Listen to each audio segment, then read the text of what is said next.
remember in high school, I took a class called World Issues, and in this class, my teacher told my class a quote that stuck with me until this day. The quote he stated went something along the lines of, "The most desperate situations create the most desperate people, and the more desperate a person is, the more dangerous they become."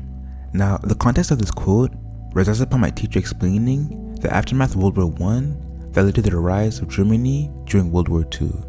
He explained how the Treaty of Versailles put Germany in a state of desperation, which caused their people to become desperate, and this desperation made them susceptible to dangerous ideals. And although his lesson pertained to the rise of Germany in World War II, he further elaborated that this instance is not unique to Germany, but is a part of the human condition. Now, with this lesson ingrained in my mind, I couldn't stop to see the phenomena play out through the life of Eren Jaeger. Eren's life seemed to be one of continuous turmoil and anguish, without any alleviation on the horizon.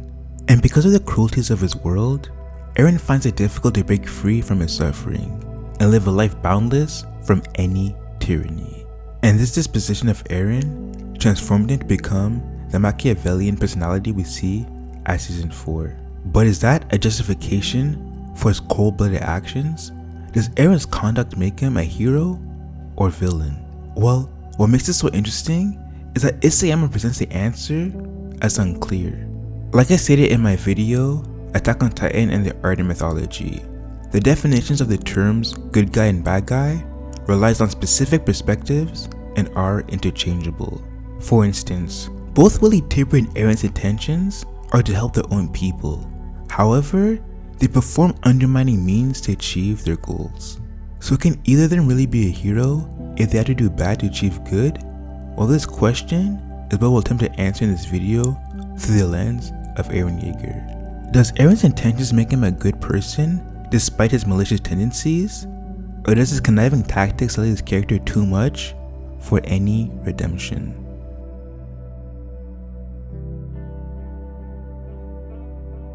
When it comes to the character of Eren Jaeger, there seems to be two prevalent tenets that define him. The first is, because I was born into this world. This tenet compels Eren to believe that it is his birthright to venture out into the outside world without any restrictions. Subsequently, Eren desires to be free and believes that his government and the walls impede on his freedom. Secondly, Eren's philosophy of keep moving forward is also explained when he announces that he wishes to join the scout regiment to make his dreams come true. This showcase of Eren's determination to see the outside world also shows that Eren is willing to do whatever it takes to achieve his ambitions. Therefore, his tenet of keep moving forward can mean to always persevere and also mean to achieve a goal by any means necessary, which are two important points to note as we delve further into the psyche of Eren Jaeger. This is also why Eren values valor and strength and why he admires the scout regiment. It is because he believes that only the strong have what it takes to keep moving forward. In addition, these tenets are shown in episode 6 when Eren kills Mikasa's abductors. Eren saves Mikasa because he sees her abductors as infringing on her right to be free and is willing to save Mikasa by any means necessary, which then leads to Eren killing Mikasa's abductors without hesitation. This is the first time we see Eren's monstrous nature and what he is capable of. But Eren believes his heinous actions were justified because Mikasa was saved. This scenario shows that Eren's sense of justice is consequential, as he justifies the means of his actions as long as the end result produces in his mind the most good.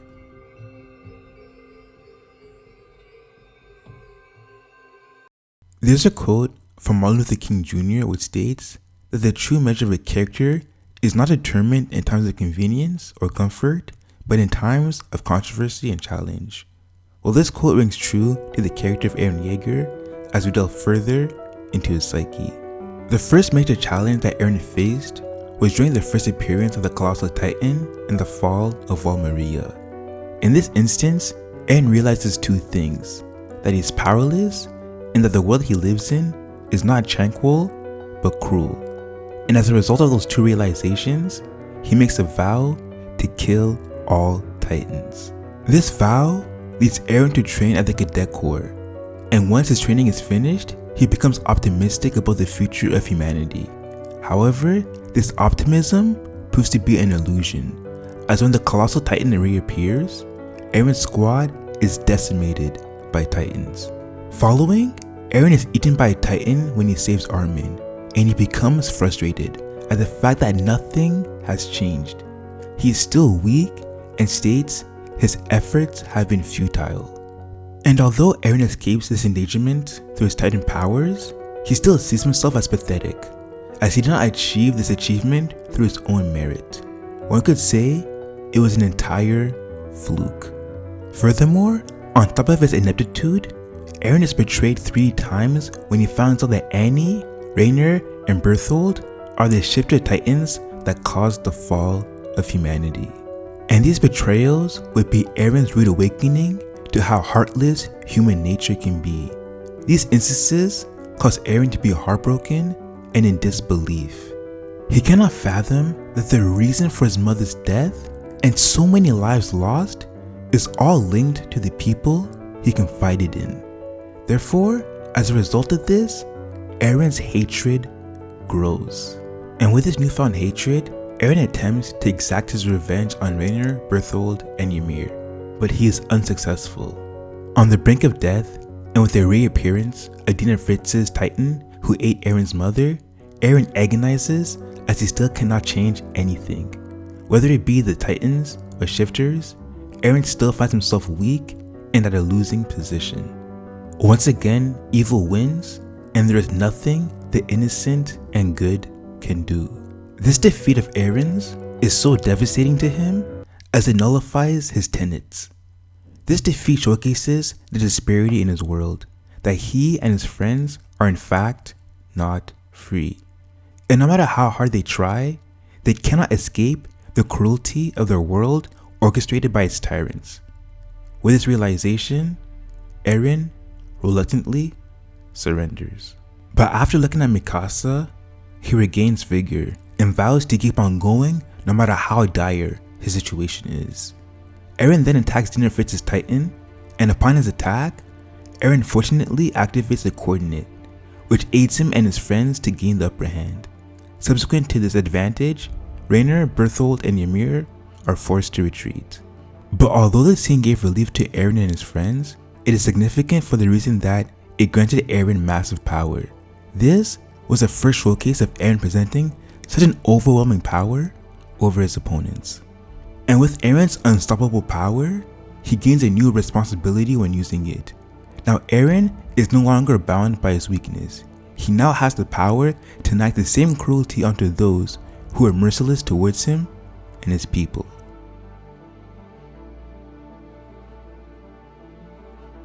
Now, in Season 3 of Attack on Titan is where we get the whole picture of the context of his world. We find out that the tyrants, in fact, are not the titans, but the monarch of Peri D, its government, and those who reside outside of Peri D. These are the forces which not only caused Eren Jaeger great anguish, but impeded on his freedom. King Fritz's will to erase the memories of the Peridians and to make them suffer for their ancestral sins impede on the Peridians' natural human rights. And when Eren and his friends commit the coup against the Peri D government, it is to free the Peri D citizens from King Fritz's tyrannical will, inherited by his predecessors and established government. And when Eren and his friends defeat Reiner, Berthold, and Zeke at the Shiganshina district, Eren finds out the truth behind his father's origin, the goal of the warriors, and the objective of the Peri D royal family. And when Eren and his friends reach the edge of Peri D and face the beach, Eren utters, "Those enemies on the other side of the sea. If we kill them all, does that mean we'll be free?" And this quote stuns Eren's friends around him, as it implies a small shift in his composure.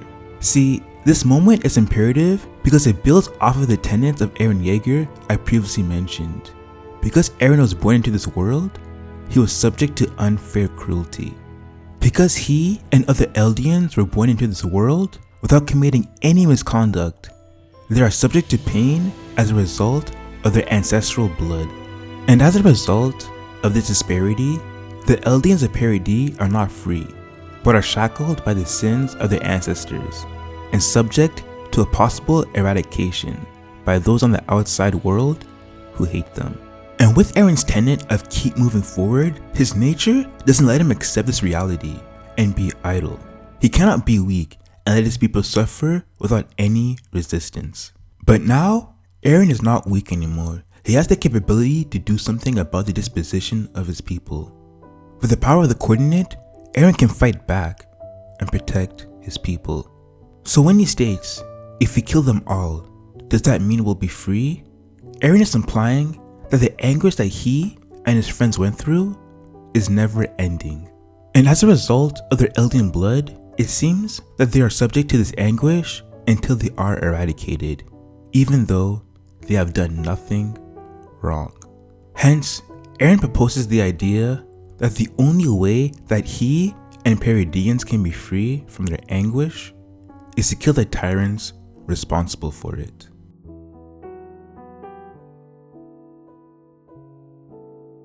In episode 87 of Attack on Titan, we see Eren and his friends travel to Marley to attend a forum. And on this trip, Eren is given the chance to see both sides. On this trip, Eren sees the prejudices Eldians and other minorities are subject to by the hands of Marley. But he also sees the many innocent and good people of the outside world, such as the thief boy and his family.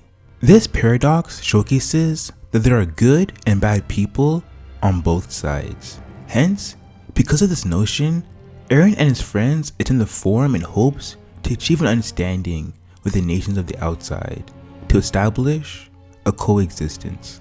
But unfortunately, this attempt fails, and the nations universally agree that their common enemy is in fact Peridi.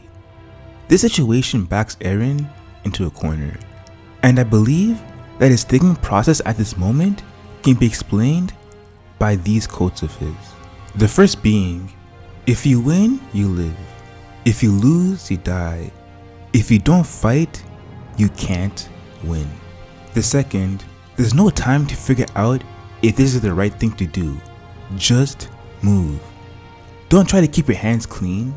That's right, the world is cruel. And lastly, if someone is willing to take my freedom, I won't hesitate to take away theirs. Now these quotes serve as the impetus to Eren's rationale as to why he should perform the rumbling to destroy the outside world. This is not something he willingly wants to do, but finds no other option. He believes he and his people are born to be free, and those who try to impede on this freedom will not relent without a fight. Hence, Eren rationales that he has to fight fire with fire. If they want me dead, then I'll have to kill them first. This rationale can also be further explained through Friedrich Nietzsche's moral philosophy, the doctrine of will to power, which states that our fundamental drive is for powers realized as independence and dominance. As you can assume, this doctrine manifests itself violently and is the cause of many conflicts. But Nietzsche states that reality is constantly in a flux and is in a constant competition of egos trying to have their will overcome others. Hence, the truth according to the doctrine of will to power is dictated by who has the strongest will at the time and is constantly changing depending on whose will is dominant. According to Nietzsche, a true life-affirming philosophy embraces change and recognizes in the will to power that change is the only constant in this world. So in the fight of Eren Jaeger versus the world, who is right? Well, according to Nietzsche's doctrine, whoever wins the battle.